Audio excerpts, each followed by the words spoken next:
E.W. Jackson's a crazy guy. He's running for lieutenant governor. He's the Republican nominee there. That's a very important position in Virginia. We've told you about him before. He's the guy that believes that if you do yoga, Satan will enter you. I don't know how, but he says somehow Satan will find you empty because you've done yoga. He's right up in there. And he also wrote a book about the Ten Commandments, and on the cover of the book, misspelled commandments. So he's particularly clever. He says that gay people are very sick people. They poison our culture, and it goes on and on. I could sit here all day. So what has he said lately that's interesting? Well, he believes that the government programs trying to help minorities and others in the country are actually worse than slavery. Here's what he said. In 1960, most black children were raised in two-parent monogamous families. By this time, we have only 20% of black children being raised in a two-parent monogamous families with the married man and woman raising these children, or those children. It wasn't slavery that did that. It was the government that did that. It tried to solve problems that only God can solve and that only we as human beings can solve.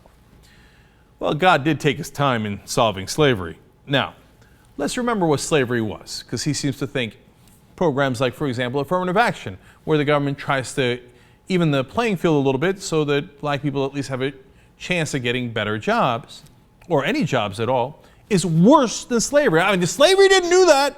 Slavery didn't destroy the the black American family, etc. Because, like, when, for example, they raped your wife, that didn't destroy your family, right? When they raped your daughter, that didn't destroy your family, right? When they sold your kids to another plantation, that didn't destroy your family, right? Everything was hunky-dory in this country for black people until the government tried to help them in the 1960s. That's the worldview of E.W. Jackson. I mean, look, do I have to remind you what happened in slavery? I guess I do. For idiots like E.W. Jackson, I have to. You got kids? Any of you got kids? I mean, you can think about it with any family member. You were a kid, right, at one point. Imagine they rip you away from your parents. Rip you away when you're 6 or whatever it might be. They send you somewhere else. If you got kids like I do, somebody takes them from you and they sell them as slaves, as chattel, as property, as somebody else's property. Not only that they can do anything they want with, but if they disobey, they will be beaten and they have no hope, etc. But the government's giving you a welfare check. And look, you can make arguments against welfare checks. I made arguments against it. But to say that everything was fine in the 1960s after not only slavery, but all of the great oppression that black Americans faced, and by the way, why they lived in poverty and were in such a hole to begin with, why they needed assistance in the first place. No, none of that was the problem. The problem was when the government actually tried to do something proactive and help African Americans. God, you wonder why white conservatives in Virginia love this guy. He says everything that they think, but that they can't say. So they get a black guy to go up there and say it for them. They're like, yeah, E.W. Jackson, tell him slavery wasn't that bad.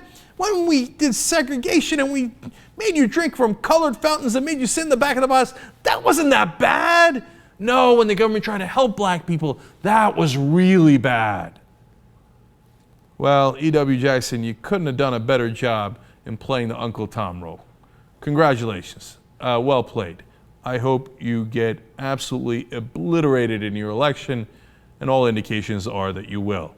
Enjoy the circuit that Herman Cain and the others are on, where you guys all cash in to racist conservatives throughout the country who will pay a lot of money to hear you say those things, to do your little act that you do. It's an act that's been going on for a long time in this country, and it's sick.